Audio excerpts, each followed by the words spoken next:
to a good start, especially given the circumstances of what we're dealing with. You're just trying to figure out how we can play games and get to 13 so you can be eligible for the NCAA tournament. So just talk a little bit about the program, a little bit about the start, if you don't mind.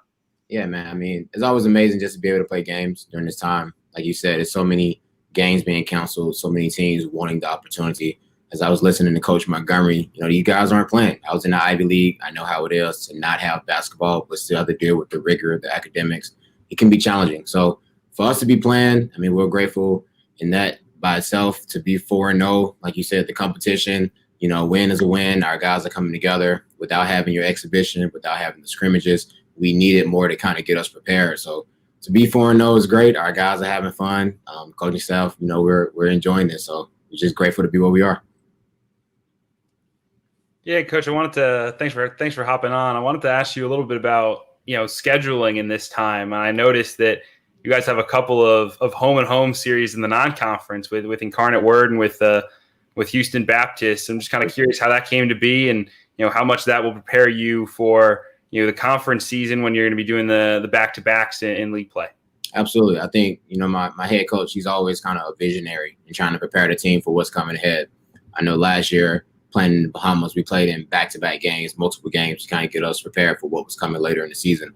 And so going to Incarnate Word to be able to play 2 games back-to-back is very similar to the way we will play in conference. To have these 2 teams that we play one time, a couple weeks later, 10 days later to play them again, that's what we will see in conference. So to be able to play Houston Baptist, Incarnate Word, I mean, multiple opponents, but they always kind of do something different than what they did before. Can you adjust? How may they adjust? The scheme of basketball is something that coaches truly enjoy. And it wasn't supposed to be like this. Obviously, because of COVID, we had to, alternate, maneuver, try to figure it out. But I know we had a big non-conference schedule. We were traveling a lot more. But when COVID happened, we wanted to keep our guys safe, try to keep them bus rides away, didn't have to catch on a flight. So it worked out. Incarnate Word, Houston Baptist, they looked out for us, said they'd be willing to play us home and home. And, we're grateful for the teams, I guess, joining us and trying to keep our guys safe. And certainly, I've noticed the impact of a transfer you guys added in Travis Evie and got him a waiver, and he's been really good so far. He was a guy that I had kind of highlighted in the offseason when I was watching tape. Sure. Talk about what he's brought to you guys so far. It seems like he's really made a big impact right away. Absolutely. Travis is a phenomenal young man. I mean, he coming from that background, being at VMI to be able to come over, just his mindset and his appreciation for the small things just go a long way. Speaks a lot about his character. He doesn't ask for much. He's very low maintenance. He always comes in, put his head down. He works. Coach, what you need? Yes, sir. No, sir. He's been phenomenal off the court. On the court, obviously, he's proven that he's a great basketball player. He provides a different perspective for our guys to be able to benefit from. On the court, he's a phenomenal player, being able to shoot the way he does, playing defense, the way he can pressure the ball. At this point, I think he only has 2 turnovers on the year through 4 games. So he's been tremendous for us. Hopefully, that success will continue. We'll need him in this big game on Saturday. So hopefully Travis can light it up, hit a couple of threes that help us out. Coach, talk a little bit about your head coach, your staff. What kind of makes Rice unique? We know you talked about coaching Ivies, Rice High Academic School. Coach James Harden in high school. Was at Arizona State. Done a great job there. They're a high scoring type of team that can get buckets. We know that from coaching the league.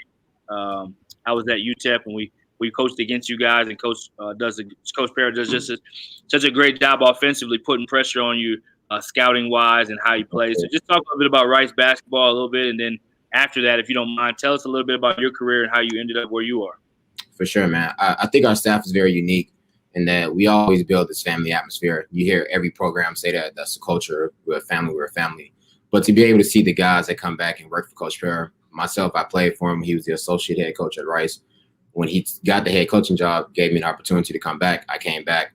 Derek Glasser, another assistant who also coached at James Harden at Arizona State. Greg Howell, the video coordinator, coached in high school. And then the other assistant, Vince Alexander, him and Coach Parra coached against one another for 20 years as high school coaches back in Pennsylvania. So to be able to have a staff that we've all been knowing him for years and years and years, for us to be, with him every day, from him mentoring us and helping us throughout so many different things throughout all the years. I mean, we're grateful to be able to come back and just be able to serve up under him and hopefully learn. Like you said, he has a basketball mind. The different things that he throws out there at the defense, and that mindset is always challenging for other coaches to adapt. I mean, even on the defensive end, he has a zone that we don't always run, but that zone is intricate in itself. So, Coach Perry is a phenomenal basketball mind. I love this staff. We're all very close. We have a lot of fun together, and it's a joy to be able to come in and work with the people that you love. As far as myself, coming from Alabama, I was able to go to Columbia undergrad. So I served there 4 years. The basketball didn't go, as well as I hoped. But when I graduated, I had a year of eligibility left. I was thankful for Coach Hartman. He left Columbia and came down to Rice to coach, and he brought me with him.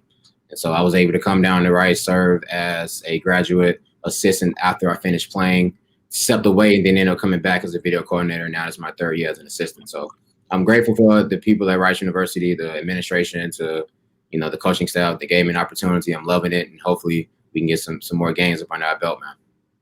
Yeah, for sure, man. We'll let you kind of run with this one. We know that right in the city of Houston, George Floyd was from Houston. Recently, the high schools, Duncanville and Yates, kind of did a tribute to the first annual George Floyd Classic. Being in Houston, being a guy, I think you may have done a great interview with Pete Sweathelm, if I'm not mistaken. Yeah, I did. Talking about some social justice things. So if you don't mind, a little heavier topic, but important topic in college basketball, important topic in our country. If you don't mind, just share a little bit of your thoughts or anything you feel comfortable sharing, just kind of on what's your thoughts on the social justice and kind of our time and space that we're in. For sure. I mean, I think it's difficult because to put it into perspective, we're playing a game. We play basketball. Our guys play basketball. They're doing what they love. But then if you look at the grand scheme of what's going on in our country, we are a country that's very divided right now. And we saw that with this recent presidential election. And our guys, a lot of these young men, they have feelings, and they're not able to articulate what it is that they're feeling or what they're going through. So I think it's our job as coaches to be able to help them decipher through these feelings and be able to take action in what they're feeling in a productive manner, not going out and doing anything reckless that can cause embarrassment to their families, to their name, to the program, but to be very strategic in the way they go about things. So something so small, we made sure all of our guys were registered to vote. They were registered to vote. All their voices were heard. The entire coaching staff, we all went out to vote. That's something that we all did collectively. These young men, my coach had different, people come on and talk to us throughout the summer, from Jay Billis to CJ McCollum. Just having different people, Mark Jones, to just come in and kind of help us kind of navigate those feelings. Like, all right, this is what you guys are feeling. Let's be open and honest here, and let's just talk about it. A lot of these young men coming from very different backgrounds, they want to make a change. They want to know exactly how to do it. Being at a place like Rice, place like the Ivy League, you're around the elite minds of the world. And to be able to have that platform, to use that for good, is something that I hope we all can do to get us all on the same page, because at the end of the day, we all are in this together as a country, as a program, as citizens of this world. Until we come together collectively, we won't see a lot of change. And for the guys of color that sometimes feel like they're discriminated against or they don't have a voice, for them to be able to come into these offices, this university, and to feel welcome and loved, that's all that we wanted to do. So we're grateful for that. Yeah, absolutely, man. Absolutely. Keep up the great work, Coach. Good luck the rest of the year.